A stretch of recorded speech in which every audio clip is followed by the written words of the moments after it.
Hey everybody, Elliot here, Lazy Dogs Records, and there's a lot of stuff going around, and I'm thinking I don't have time, even if I want to do all of these threads and tags and stuff going on. And then a solution came to me in the form of a couple of videos. Sam, the Vinyl Douche, did a mish-mash of a bunch of those vinyl tag questions over the years and just kind of messed with it a whole lot. And then John at Digital Gramophone did did one that was even wackier than the one that Sam did. So I will do my own version of that. This is a combination of 41 questions, accents tag, and the various vinyl tags over the last few years that have gone on. And with apologies to everyone that did any of those tags or threads. So, here I go with my take on it as best I can. When I get to a question I don't like, I'll do a different type of question, accents or the 41 questions or whatever. Okay, the first one was the first video you ever saw, that first VC video you ever saw. I don't want to do that one. And so instead, there was a question about the worst pain you ever had.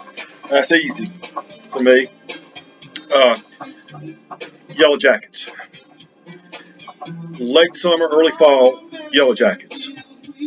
Those things are vicious. Vicious, I tell you.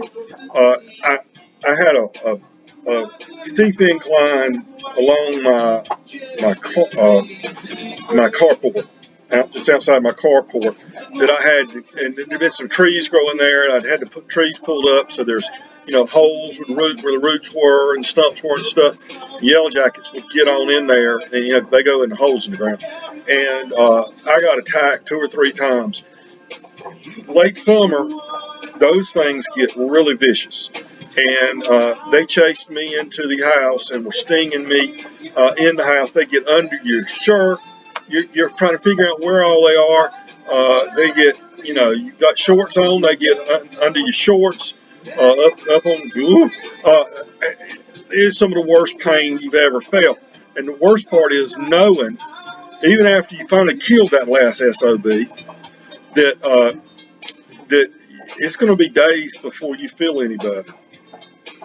I went out and I went to a nursery and bought a lot of those cover plants and put out there that next spring, so that and it would spread out. It's that green, looks like evergreen looking stuff, and grows about 2 foot high, 3 foot high, and it spreads out, and you use that along ditch banks and stuff like that. I put that out there so I'd never have to cut that again. I thought I'd solved the problem. Doggone it. We had a hurricane, and it must have disrupted the yellow jackets, because I'd been cutting this grass, and it's just in the middle of my yard, and there was a hole in the middle of my in the yard there.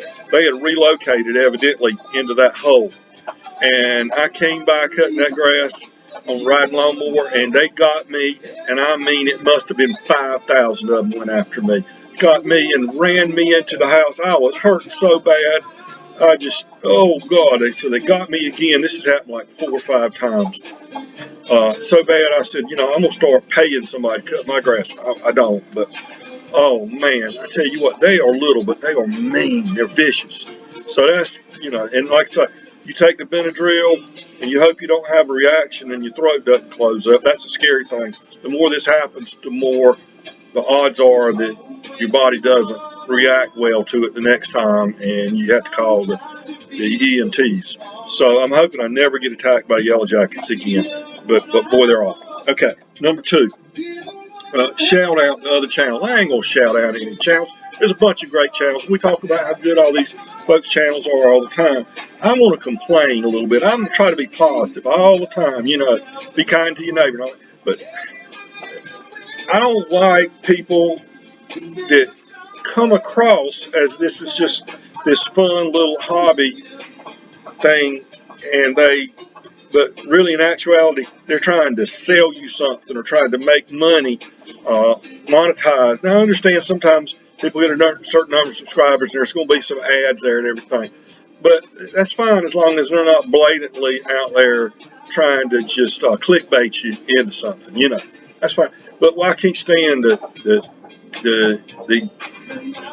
overzealous monetizing when you trying to make the appearance of just, hey, this is you and me, we both collect records. Here's a little something I found out crate digging or something like that. I don't like that. Also, reaction videos. How do y'all feel about reaction videos? Isn't that the most nothing thing you've ever seen? I know it's a validation thing.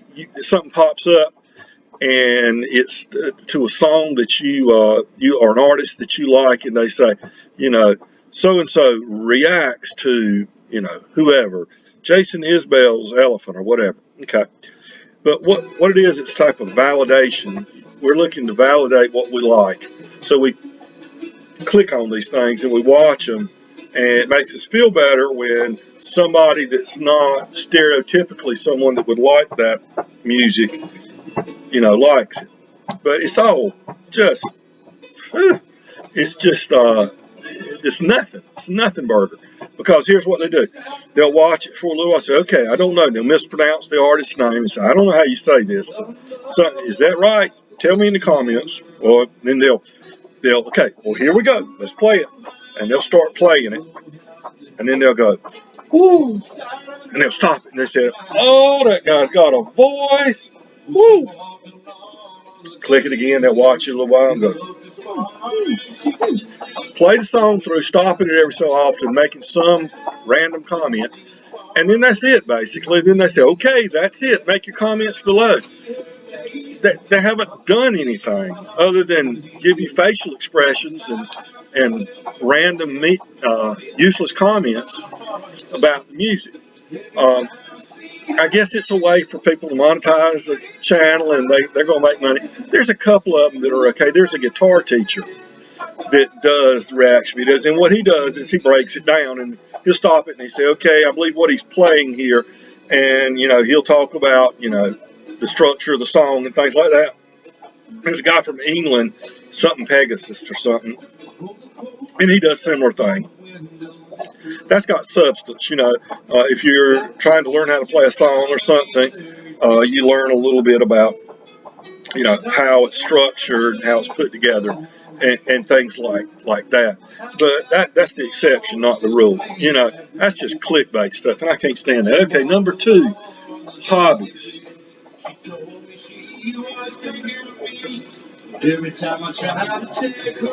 Why is that even a question? Okay.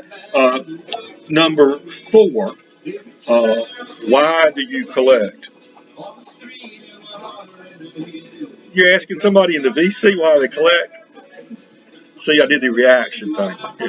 Okay. 5, they want to know, do you play an instrument? I don't want to answer that. I want to change it to, do I have any musical regrets? Yes. Miss Brown lived 3 blocks from my house. Taught piano for 500 years, it seems like. She was 3 blocks from my house. I refused to take piano lessons. I said it was sissy, and I wouldn't do it. I was, scared that it would blow my image, at 8 years old. Blah, that's ridiculous. I should have taken piano lessons. Yeah, there was a guy in our community, and when we were little kids, he took piano lessons, and we all kind of snickered a little bit. That's sissy, and all that sort of stuff. Guess what? By the time we were 15 or 16 years old, we were good friends with this guy, and we would, maybe go over to his house, and he'd get on the piano and play, play songs and stuff on the piano for us and everything. And we're like, God, that's so cool. Why didn't I do that? So my regret, why didn't I walk over to Miss Brown's house and sit down once a week and take piano lessons and not worry about whether something was sissy or not? Okay. And the other thing was, I remember being in a music store in Raleigh, and with my mom, and they somehow it came up. Are you interested in learning to play an instrument or something? I said, well, I was kind of shy. I said, yeah. What instrument? Drums. And so he said, well, come on in here. They had a little drum set up there, and said, let me show you a few things, and you mess with it a little bit and see if you're interested. And I was too shy. I wouldn't do it. I should have done it. Maybe I could have taken drum lessons and, been a drummer. But, you regret things you don't do in life, right? Okay. Let's see. Number 6, work in a record store. Never been cool enough to work in a record store. Just cool enough to go in there and spend all my hard-earned money in them. But I am cool enough to be the old guy with a booth at the antique shop. So I got a table at the antique shop. I don't stay there and sell. The person that runs the antique shop sells them, but I've got them set up there for sale. So I do have a table. So I don't know how cool that is, but I got one. 7, the last album you purchased. Online, the Record Crate, last night or the night before last one, the guy Record Crate Adam was showing records and saying, oh, this one's $5, anybody interested? This one's $8, whatever. I collect local music, and I got albums from the Accelerators. They're a band out of Raleigh. One I'd seen the name, but I wasn't familiar with them. Nikki Meets the Hibachi or something like that. So I got their record. And the most expensive of those, what was it? More Mondo. There was an album, a compilation of Raleigh, Durham, Chapel Hill area bands, I think, called Mondo Rock or something like that. And then they did a sequel, More Mondo.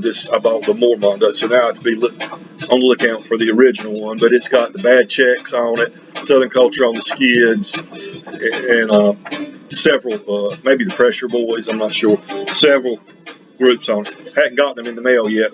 Adam will send them to me in the mail. And see, 8, great album with a bad cover. I'm not going to do a great album with a bad cover. I'm just going to do a bad cover. This is the Rusty Draper show, and he's just standing at the golf course, middle of his game. They take a picture of him. Oh, it's kind of stupid. It is autographed by Rusty Draper and several members of the band, and it's got a comment on the cover from Clint Eastwood. Evidently, he played regularly at a golf club in Texas, Brownsville, Texas.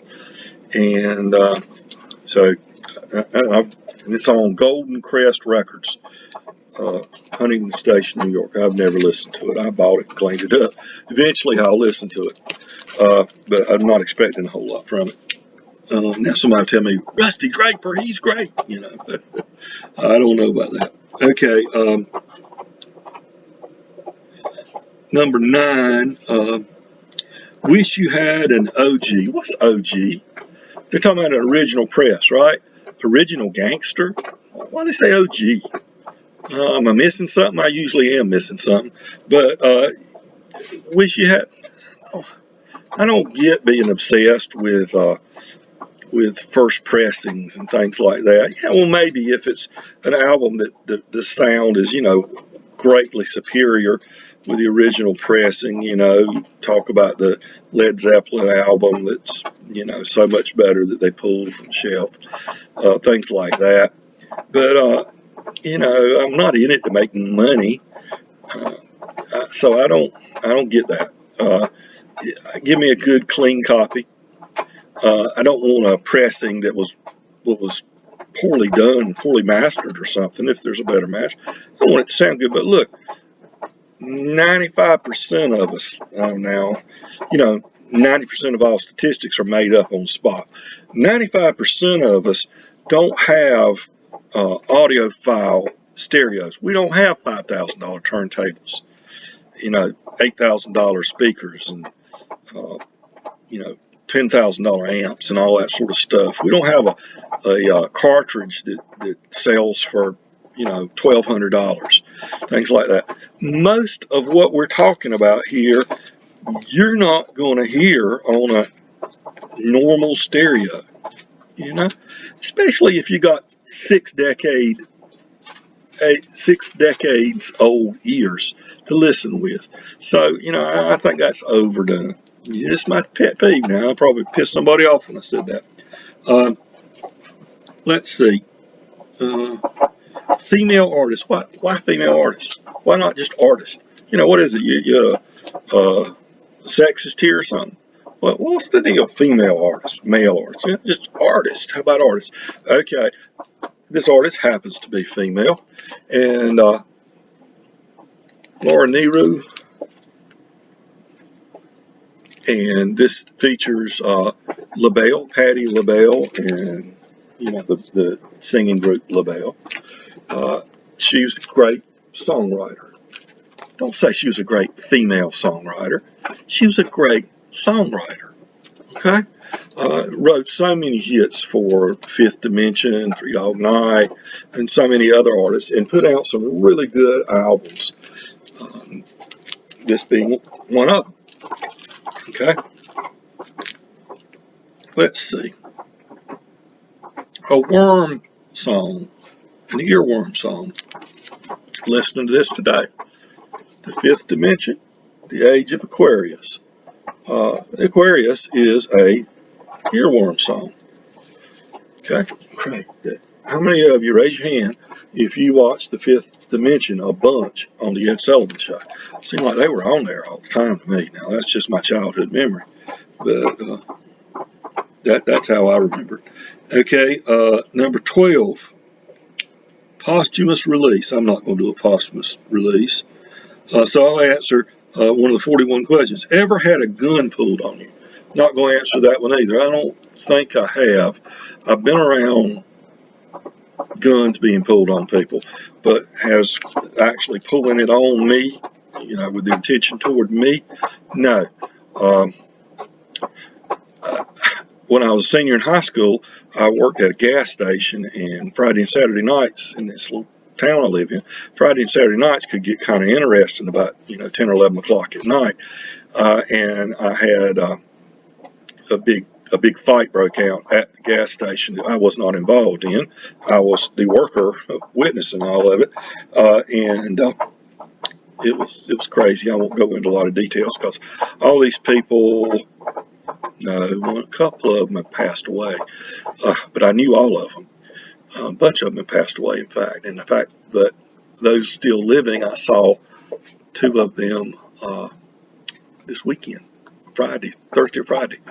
Yeah, and nice people, really think the world of them. But one of those people had attacked another guy in a phone booth, and the guy in the phone booth came out with a knife, a buck knife.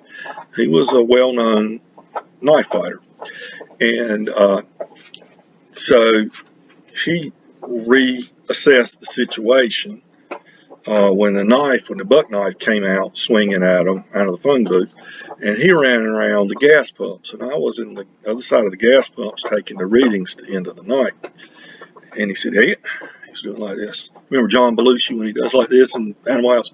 Well, this guy was doing like this, you know, looking at the other guy, and the other guy was, you know, ready to go at him, but they were on opposite sides of the gas pumps. And he said, hey, give me your gun. Scared me to death. I was 17 years old.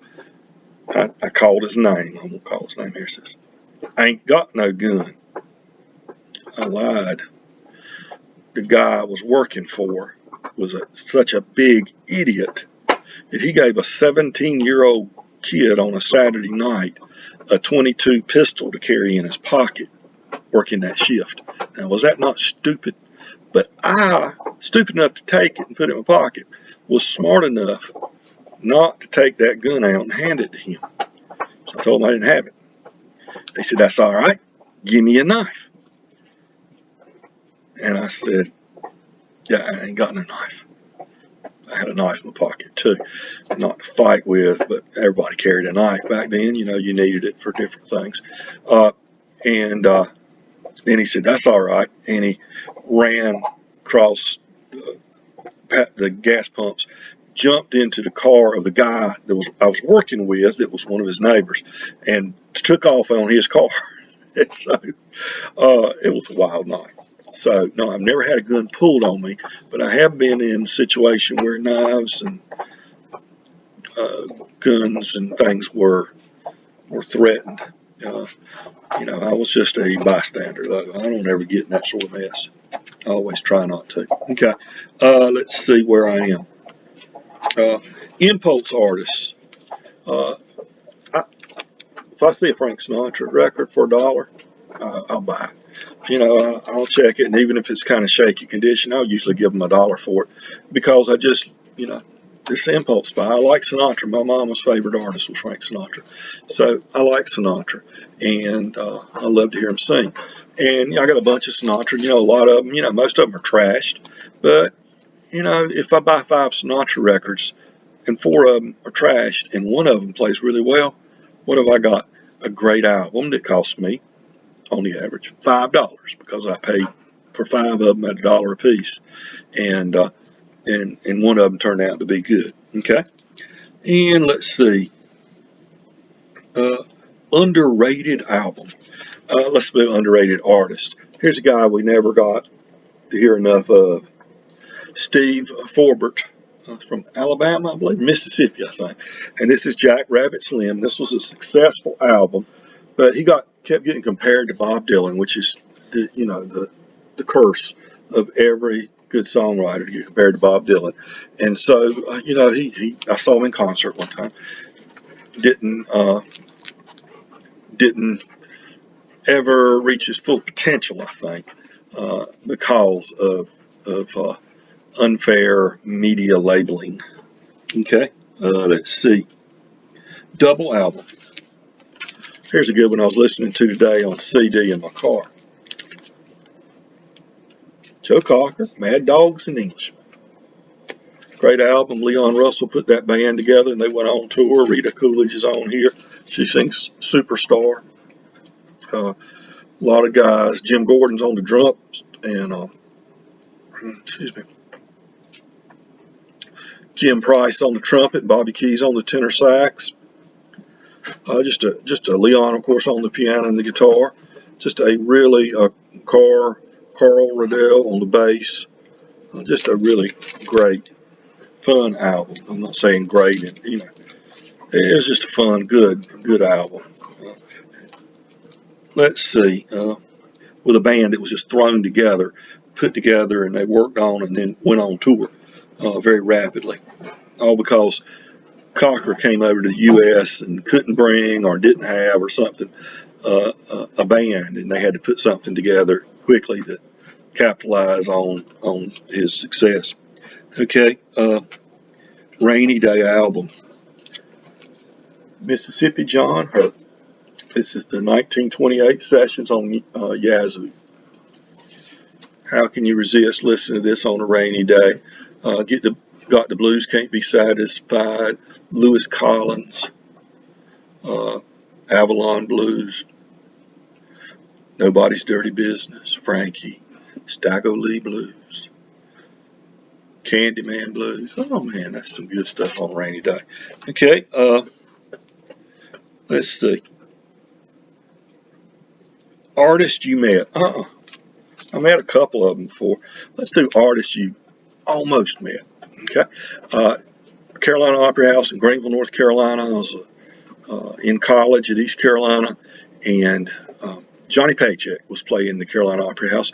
The opening act was a band. The leader of that band was a friend. His then wife was from near where I was from, and we had become acquainted over the years from hearing his band play.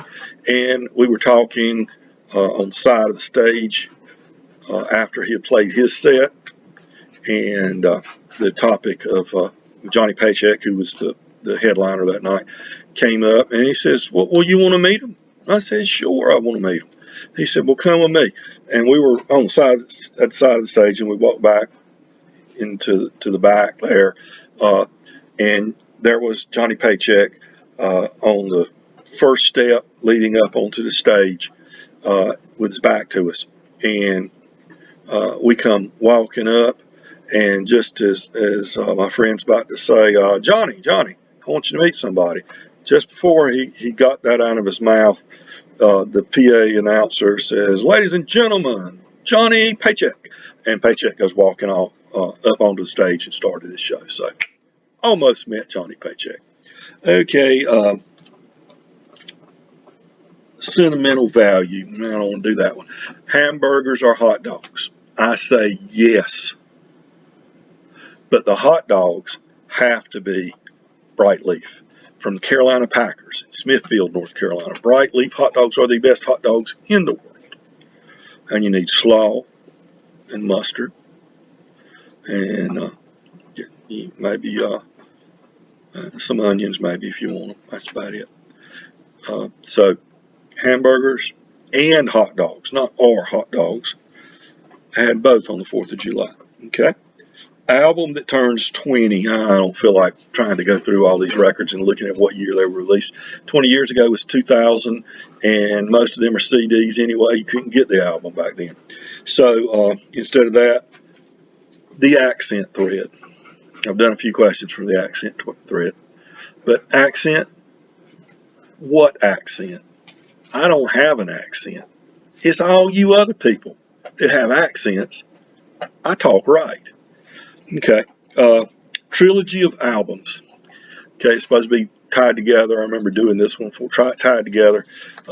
Trilogy. I ain't gonna do that. Okay. I'm just gonna show you 4 albums I've got by the same artist. There's no interconnecting or anything like that. And they're all good because it's Dr. John. Okay. And that's Tango Palace. I bought this at Radio Shack, I don't know, about 1980 or something. And that's distinctively Bonnaroo. And that's from 1974. Guy told me that thing had been sitting at the record stack of records at the Radio Shack in Charlotte, North Carolina. I said that thing's been sitting there for 10 years. So it must have been about 84, 85 when I bought it. He said, nobody around here knows who Dr. John is. I said, well, I know just enough to buy it. So I bought it. Another Dr. John. This is Dr. John plays Mac Rebennack, which is actually Dr. John's name. And that first album on Atco Records, 1972, from Dr. John, The Night Tripper, Gris Gris. And now this one, the other ones I have had for 30 years or more. This one I bought fairly recently, and I bought it really cheap at a booth somebody had in an antique shop. And not my booth, but somebody else's. And I said it's only $4 or $5 or something. So I threw down the money and bought it, and it's in a real rough shape. Very good at best shape. But that's all right. I'll have that until I find a nicer copy of it. Okay, so there is my douchey edition of the vinyl tag, plus accents, plus 41 questions. Also, in the 41 questions, they asked if you owned a gun or if you'd ever been arrested. You should never answer those 2 questions. Yeah, people don't need to know yes or no on that. All right, everybody, be kind to your neighbors, and remember, we're all neighbors. Take care.